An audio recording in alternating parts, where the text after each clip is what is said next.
the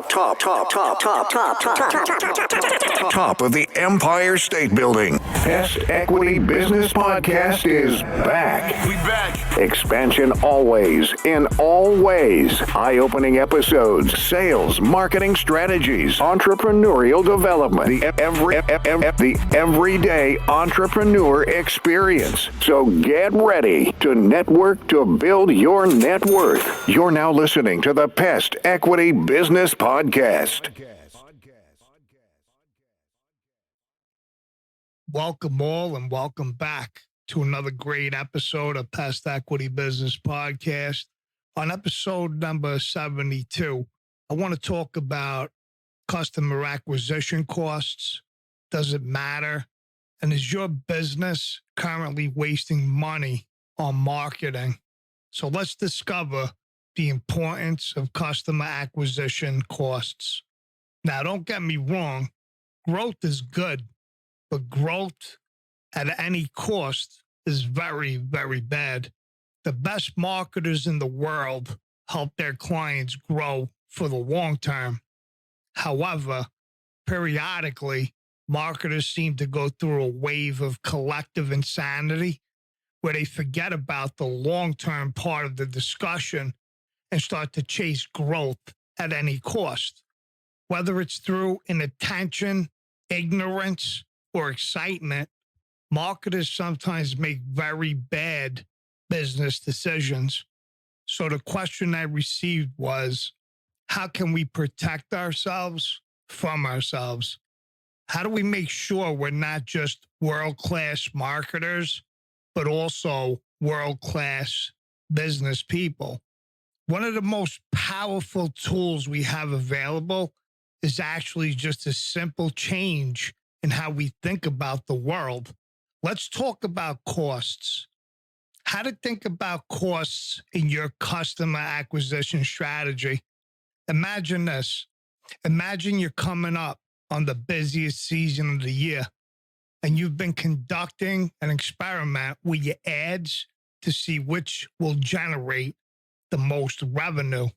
Now, you have 3 ads in circulation, and each ad produced 10 customers.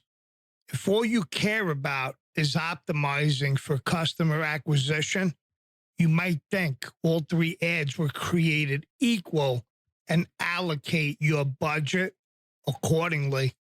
But the question is this: is that really the right way to look at it? Will treating all 3 ads equally really help maximize your growth? The answer is no. In fact, doing it that way is downright wrong for your business. Pure customer acquisition metrics are popular, but dangerously inactive tools for calibrating and scaling your business growth. If you want to grow in a scalable and profitable way, then you have to look beyond customer acquisition and get smart with customer acquisition cost, lifetime value, and payback periods. Let me briefly discuss what is customer acquisition cost, or CAC. Customer acquisition cost is the best approximation of the total cost of acquiring a new customer. It should generally include things like advertising costs, the salary of your marketers, the cost of your salespeople, etc., divided by the number of customers acquired. So you might be asking yourself, how do you figure out CAC? Let me give you the formula. CAC equals money spent on sales and marketing divided by the number of customers. It's a really useful number to help you calibrate your investment and make sure that you're making the right decisions for your growth. Now, you might be asking yourself, why does it matter? Put simply, if your customer acquisition cost is greater than your revenue for a long enough period of time, you'll go out of business. Kind of a big deal, wouldn't you say? Let's see how this typically works in practice. Let's talk about how customer acquisition costs works day to day. Now, let's go back to those 3 ads. They're all producing the same number of customers. Great, right? Maybe not. Let's take out our trusty calculator and take a deeper look.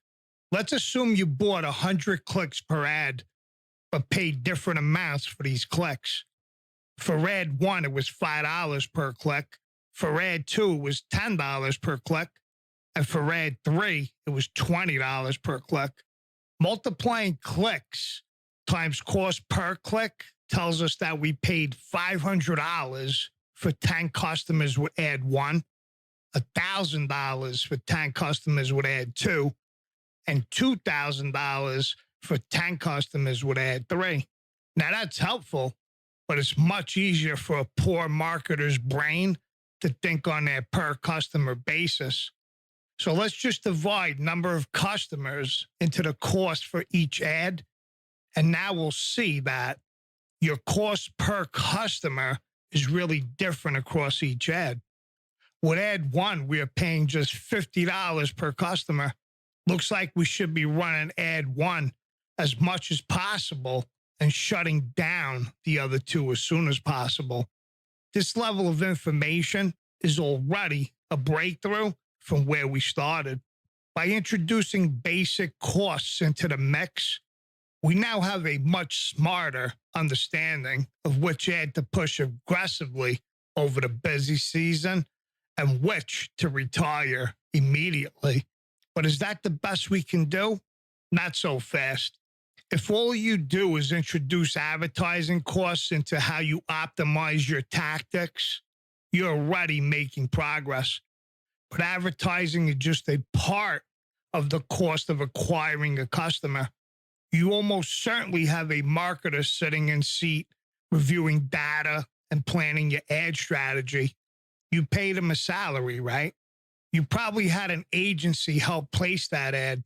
They take a fee, right? Someone had to write the copy and design the creative assets. You paid their retainer, right? When the customer converted into your shopping cart, you had to pay a payment processing fee, right? If you have a sales team, what about their salaries and commissions? All of these factors should be accounted for in your CAC calculations to make sure you're doing an honest accounting of what's it costing you to acquire a customer, because all of that data comes from different sources at different times.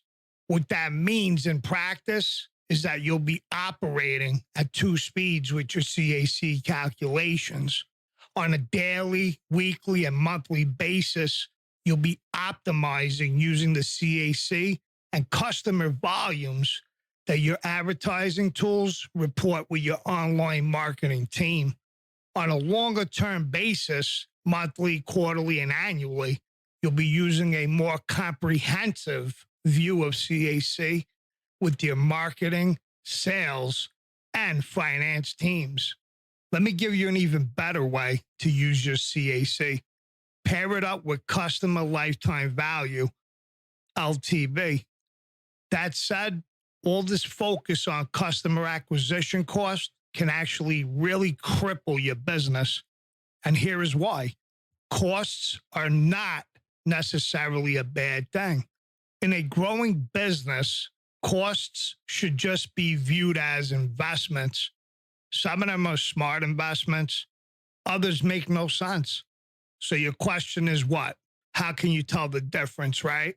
By looking at customer lifetime value or the revenue you get from a customer over their entire lifetime working with your business. I know. You're asking, what is customer lifetime value, LTV? Lifetime value is basically the revenue you get from any given customer over some time horizon. Most businesses typically use a 1, 3, or 5-year LTV calculation. If your company hasn't been around that long, you can do some relatively simple modeling on subscription renewal rates in a subscription business model or repurchase rates in a more transactional business, more like service. Long-term value can be really challenging to understand in a young or digital business where there isn't a huge amount of historical data, but it's an absolutely critical metric you can use to contemplate your understanding of cost and increase the maturity of your business decision making. Let's talk about how to calculate your LTV and your CAC and why it is useful. So in simple terms, LTV, CAC helps answer the question, will the customers we're acquiring contribute more revenue than they cost? It's a simple formula. You take your LTV and you divide it by your CAC. Really exciting things start to happen when you are able to segment your LTV and your CAC by the definitions most interesting to your business. Let's go back to our 3 ads to understanding the impact of adding in the LTV. By introducing the notion of lifetime value, we've shifted our understanding of which ad is best. We can now see that even through initially ad 1 was the clear winner in terms of the value it adds to our business, ad 2 is actually a better place to put our investment. Over time, ad 2 will contribute the most value. Now, let me break down why LTV effectively increases your allowable CAC. Understanding LTV, CAC generally helps unlock additional budget for your marketing programs. For example, it can help you determine whether you should be allowed to spend more acquiring larger customers who likely stick around longer and pay more in their lifetime. This is what an allowable CAC represents. Your allowable CAC is the maximum acceptable amount to pay for a customer. It's essentially a cap we pre-negotiate with our finance team. You can justify a higher allowable CAC if your LTV is higher. Let me give you some other really interesting ways of looking at LTV, CAC, and questions you can answer. Your channel level metrics. By channel, what is the profitability of advertising channel versus affiliate advertising? By your sub-channel, what is my profitability of my Google advertising versus Facebook advertising? By campaign, what is the profitability of my Google non-brand advertising versus Google brand advertising? By keyword, what is the profitability of my bids on a keyword? Then you have segment level metrics. By size, what is the profitability of a mid-market customer versus an enterprise customer? By geography, what is the profitability of a New York City customer versus a California customer? And by product, what is the profitability of a dog food customer versus a dog toy customer? The possibilities are endless. Though a word of caution, don't get so caught up in this that you start doing too much micro optimization. You could cut your business by 75 different dimensions in pursuit of a growth opportunity, or just focus on the big ones and actually go and do your job. I highly suggest this. Lose the vanity metrics. Here's an even better way, perhaps the best way to think about your CAC. As my finance manager once explained, LTV and CAC is where most marketers end their analysis. They'd be missing a major third variable, payback periods. This is the PhD level calculations most finance people think about, but most business people, especially marketers, barely acknowledge. Our head of finance, Agatha, uses this as a test for evaluating performance marketers, and we very rarely find someone who passes on the first try. A payback period is the rate at which you can get cash from your paying customers. This dictates how quickly you can reinvest in your business and ideally is a component of how you calculate CAC. Payback periods matter because in a well-run business, cash flow matters. It's better to have money today that lets you scale and grow more quickly than it is to have money 5 years from now. Let me discuss how to spread CAC across your channels. Very small businesses tend to grow with a single tactic or channel. That makes it really simple to compute your costs because it's all visible and straightforward. However, as your business gets more complex, you have more channels and more ways that potential customers interact with your company. And that means you have to start thinking about CAC in a new way. Bigger and faster growing companies tend to combine many sets of tactics, each with its own CAC characteristics, into an overall portfolio of marketing tactics. Some will have very CAC, while others will be very expensive.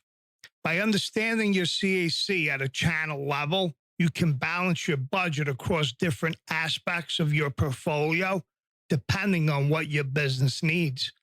Need to grow super fast at any cost? Spend big in a high volume channel, even at a high CAC. Want to optimize for company valuation? Focus on LTV CAC to maximize customers that will pay you the most over the longest period of time. Need to optimize for cash? Look for ways of acquiring customers cheaply and with a fast payback period. Let's talk about how to lower your CAC. Here are 3 ways that live chat can help your business. Live chat is super interesting for performance marketers because it is one of the only communication channels which threads on entire customer's journey. From prospect to loyal customer, it enables teams to use controversial marketing and controversial customer engagement strategies to engage leads and customers in a personal way. It removes friction for high intent leads. Live chat lets you go from prospect to close one in a single chat session.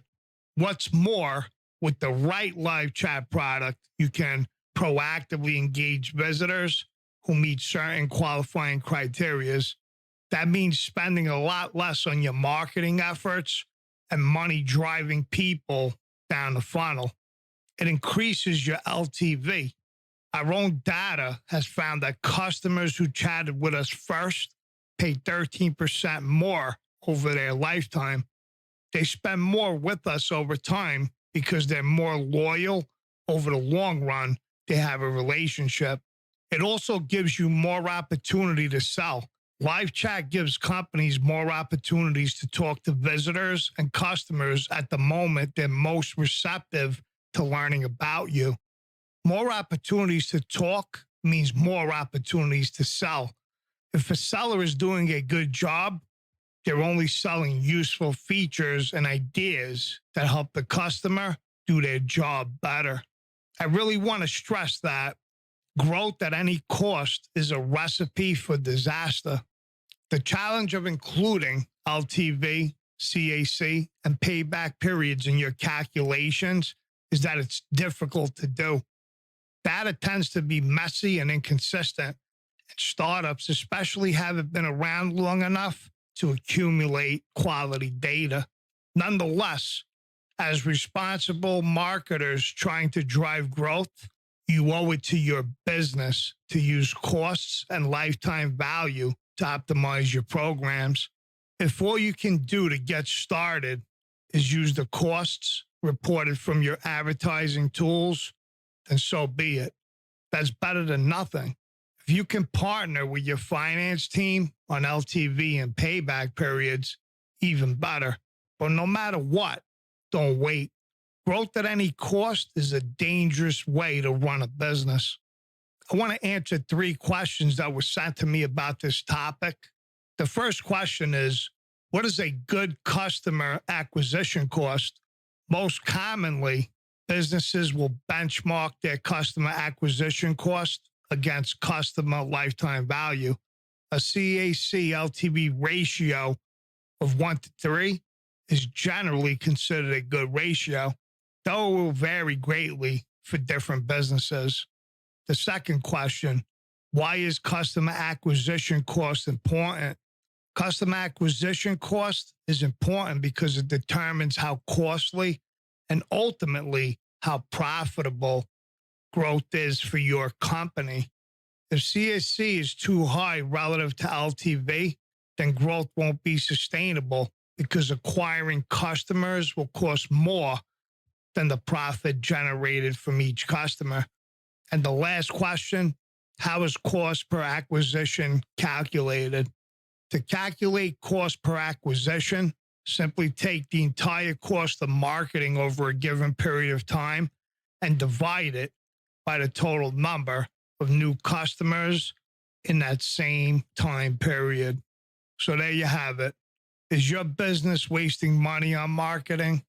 Does customer acquisition cost matter to you or your business?